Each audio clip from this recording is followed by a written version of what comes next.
Good day. I would like to thank ENR for recognizing almost 3 decades of my work in the environmental science and engineering profession.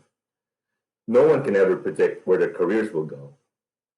I started out thinking I could solve the economic problems of the Philippines through my discovery of the largest oil field in the country. I had very idealistic hopes back then. But today, I want to focus on three things: practice, civil, and engineering. On practice, I would like to explore the paradigm shift that has changed how we develop, build, and maintain our infrastructure. To be civil refers to citizens or showing good manners and being polite. I would like to expand also on infrastructure's role in reducing the social tensions the past few months. Finally, engineering. How engineering and engineers in this industry are making a difference in people's lives. The practice of engineering is built upon codes, standards, and practice derived from data that have not fundamentally changed. A wealth of historical empirical data combined with the factors of safety guide the construction of infrastructure intended to be long-lived, safe, reliable, and cost-effective. But the conditions upon which these assumptions are based have changed and continue to change. And whether it be the results of global pandemic or the environment, one thing is obvious and true. We need to revisit the how. How do we adapt to a set of fundamentally different infrastructure design assumptions and conditions? How do we proceed with project development, design, procurement, construction, operations, and maintenance when all of the things we know are challenged by current events? We now live in a world where an unseen enemy has killed a lot of our friends and loved ones. We now live in a world where the fear of getting close to people we know paralyzes us. We live in a world where the closest we feel and touch and experience our day-to-day lives is through a virtual meeting. I miss those moments when I could pick up my bags in the morning, walk through the neighborhood, stand by the bus stop, interact with other human beings. I miss those days when at the spur of the moment, my wife and I would go to watch a movie and eat in a local restaurant. I miss those days when my son and I would go to the local ice cream shop and talk about his childhood, mentoring him on how to prepare for life.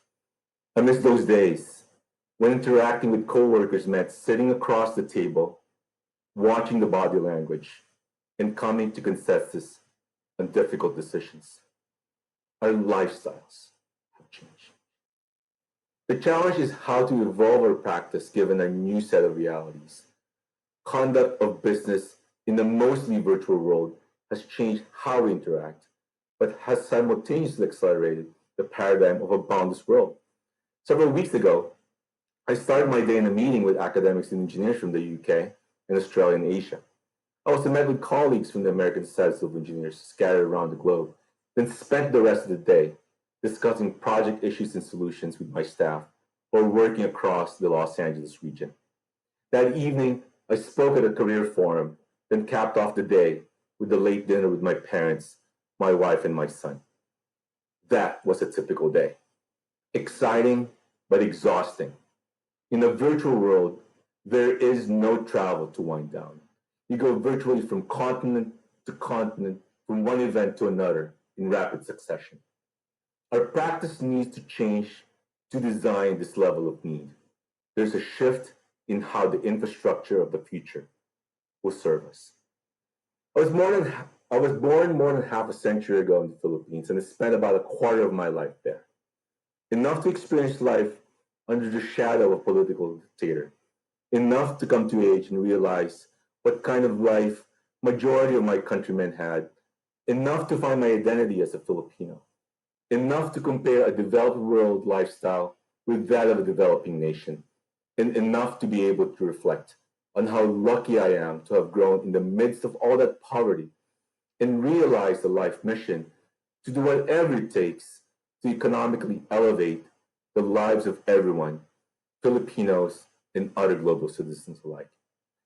Living in the Philippines exposed me to people who live in a makeshift home where the bathroom is a hole in the middle of the bedroom. I appreciate all the food I have as I have seen young kids pick up scraps from trash bins and collectively reheat all that combined food for dinner.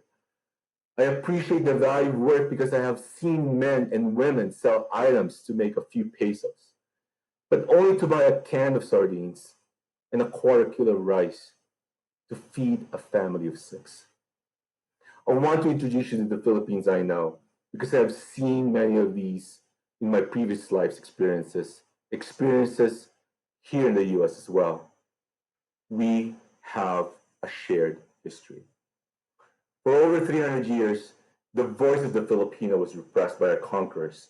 When the people finally had courage to declare independence, their voices were again repressed for almost 50 years. The leaders of that momentous time were put down, killed, or massacred as examples to keep anyone from speaking up. Here in the US, we're in a moment in history where oppressed voices are slowly heard. We are at a time when we need not pander, but instead need to ponder on how human beings can peacefully coexist. We're in a moment in our lives where the barriers of racial interaction need to be completely broke down. We're at a moment in time where common tragedies resulting from this pandemic could help unite us. But, ladies and gentlemen, that same pandemic is, however, threatening that core desire to be one human race. Whereas before, to gather in offices, at concerts, on buses and trains, and in the cacophony of conversations, we hear people's lives. And now we go outside but avoid closer than being 6 feet from one another. Change, especially that involves engineering for change, is a very challenging task. Whether we're talking about infrastructure or process, or a sentiment or action towards public good, engineering as a word can take on a very broad definition. I began my career as a scientist, trained to use the scientific method to verify a hypothesis. I discovered that I needed to reinvent how I approach things. Trying to understand the problem is a good way to do things, but dealing with the problem head on results in the most efficient and fulfilling way to resolve issues. Armed with that discovery, I learned and lived the way of the engineer. I'm an ardent student of human character. I do so to understand how I can engage with individuals for consistent win-win situations. It often works, but not always.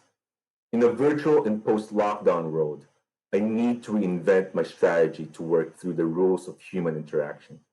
Who will lead the discussion? Who will facilitate the solution? I spoke on a keynote panel on climate change in the fall 2019, alongside realtors, logistics officers, and finance officers with trade organizations. I spoke on behalf of ASC. The animated discussion turned to a unified assertion from my fellow panelists, and they said, you, Dr. Liban, and your fellow engineers are the ones who are missing in the conversation. As the masters of change, engineers need to lead the way, not just in technical adeptness, but ensuring that action and implementation happen. Reflecting on that reality, I saw myself in the middle of it all. And for a moment, I was overwhelmed. I look back at my career and I say, yes, job well done. Something my parents, my siblings, my wife, and my child would be proud of. But looking back should not be an endpoint. Is looking forward, it's more challenging. And the challenge, ladies and gentlemen, is the engineering of our human moment. There has been a significant attention in my life in this event. I'm not the son of some famous person. I come from a middle-class family from a developing nation whose people are generally regarded as great workers, but not great leaders. I'm an engineering convert who happens to be socially aligned and in tune with the pulse of his community. I'm an immigrant who, on my own, decided to uproot myself because of an opportunity that my parents gave me. I chose to live and grow old in my adopted land of the United States of America. But I also chose to keep my Filipino identity because I wanted to help my son JP and his offspring appreciate the melding of our Philippine traits and traditions with the Californian and American culture he came to know. The Filipino people have recognized my career by bestowing me their highest civilian honor for Filipinos living overseas almost 4 years ago to the day. And today, I'm being honored by ENR, the Bible of the construction industry, for the positive difference I'm making in the infrastructure we enjoy and use. I reflect on the timing of this award of excellence. There are almost as many men and women that have preceded me in this moment as I am alive. How many past awardees have fulfilled their promise? How many have used the opportunity of a platform like this to finally articulate the message they really want people to hear? How many of those messages had such tectonic impact on people's lives that the words not only resonate, but made them go out of their way and actually change their lives? I'll leave you with one anecdote. One morning on the bus to work, a younger person sat beside me and said, "Dr. Liban, you probably would not remember me. I just spoke about your career when I was in fifth grade. I want to let you know that I'm going to Cal State Los Angeles this year to become a civil engineer. My parents did not go past elementary school. My aunts, my siblings, my cousins, well, none of them went to college. I'm the first one." At the next stop, got off the bus. You never know how much impact you have until the day when someone like this kid approaches you with a story of triumph. You will never know how things turned out until you piece together the smaller outcomes leading up to that big result. Ladies and gentlemen, we are faced with multiple crises: pandemic, environment, and social tensions. And politics aside, the crisis of human infrastructure and environmental interaction are exacerbated by shifts in the conduct of our lives. The level of human interaction, at least for now, is reduced for the most part to the face and the screen. But some traits in the Filipino culture can resonate with you. Traits that may not be unique, but I point them out so you can consider in dealing with this crisis of the moment and looming climate crisis of the future. Be resilient, take pride in your humanity and relationships with other races and cultures. Draw strength from the inspiration of others and of a higher power. Be respectful, help one another, value your identity while appreciating others. Love what you build and the legacy it brings to future generations. But most of all, have fun in this life. We only have one, so make the best use of it for this industry and the communities that infrastructure serve, while least impacting our planet and bringing prosperity and access to all. I hope to see all of you one day on the street or in the bus or at another event and talk about what you heard here today, how these words have influenced your life and the lives of others. Influence does not matter if one does not affect a difference in other people's lives. Salamat, thank you, and God bless us all.